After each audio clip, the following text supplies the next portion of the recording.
Hi, welcome to Roy's Book Reviews. If you're looking for a read that is as exceptional as it is quick, and by quick I mean it can be read easily enough in a single sitting, then look no further than The Story of a Shipwrecked Sailor. Gabriel Garcia Marquez sits at the top of the pyramid I've been constructing throughout the course of my reading life as the most gifted of wordsmiths. I consider Love in the Time of Cholera to be the most magnificently written novel of all time.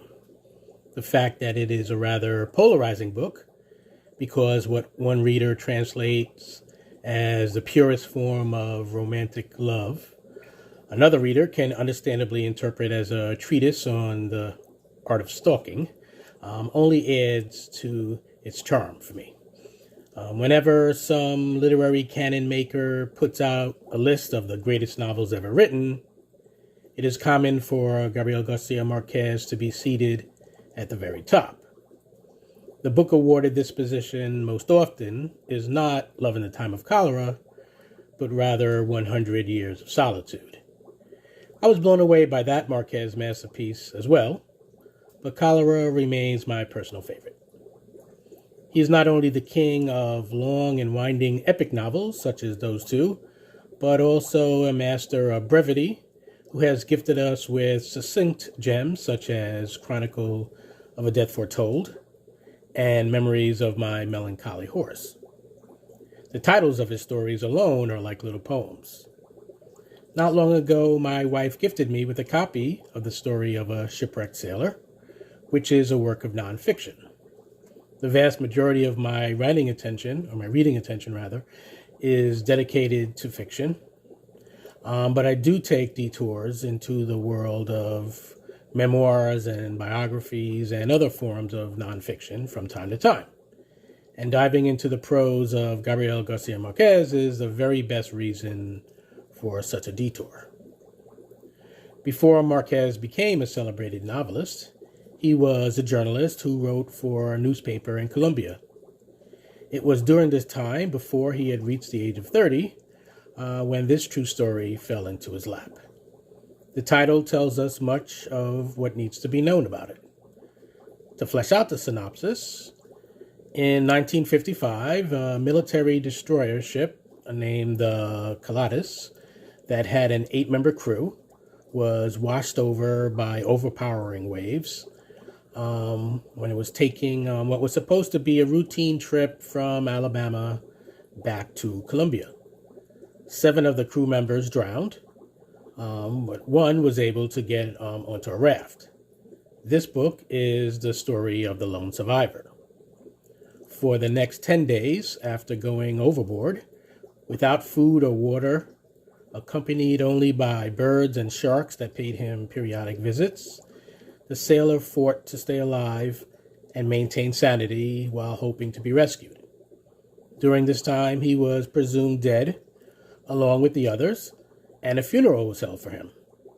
Much to everyone's surprise, 10 days later, after the Calates was capsized, Luis Alejandro Velasco turned up on a deserted beach in northern Colombia.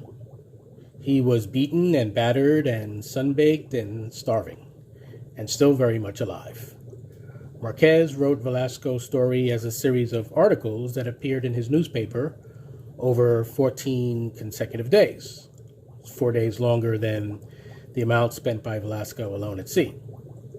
Publication of the articles turned out to be problematic because the official government explanation for the Calates going down was a storm, when in fact, as we learn in this book, there was no storm, and the reason 7 men lost their lives was because the Navy ship was overloaded with contraband.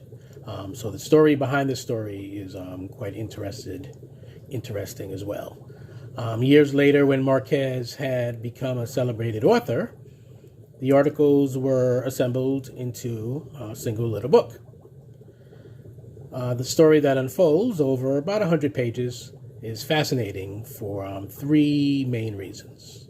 1, Marquez is a tremendously gifted writer, as I mentioned earlier, and which you probably know.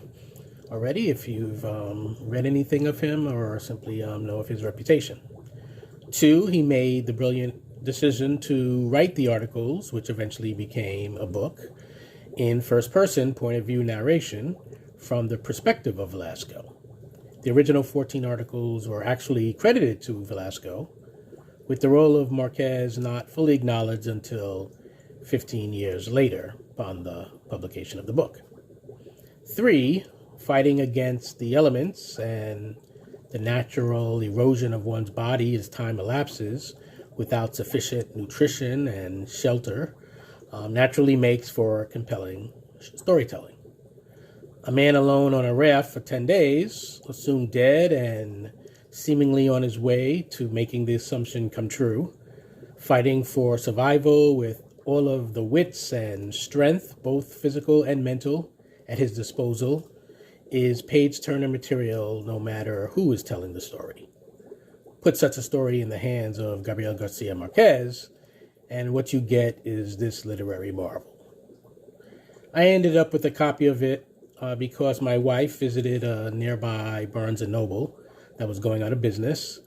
So they had deep discounts going on the various books that they still happen to have in stock. And as a result, I got this book on the cheap. Barnes & Noble, like bookstores in general, has been enduring a drawn-out battle for survival, much like the shipwrecked sailor. And like the sailor, against all odds, they appear, at least for now, to have made their way to a foothold on dry land. It seems, fingers crossed, and while knocking on wood, I'm not sure if I have any wood around me here, that Barnes & Noble, along with many independent bookstores, will continue on after being considered dead. Whether it's the emergence of ebooks or ending up alone in the middle of the ocean with nothing but the clothes on your back and the shoes on your feet and the watch on your wrist, whatever doesn't kill you makes you stronger. Books and humans both have tremendous will to survive, no matter how bleak the landscape is. I continue to root for both of us. We need each other. So that concludes what I have to say about books, about booksellers, book publishing, and about this wonderful book right here by perhaps the finest writer that we have been gifted with until someone even better comes along. Until the next time, this is Roy of Roy's Book Reviews. Wishing you happy reading.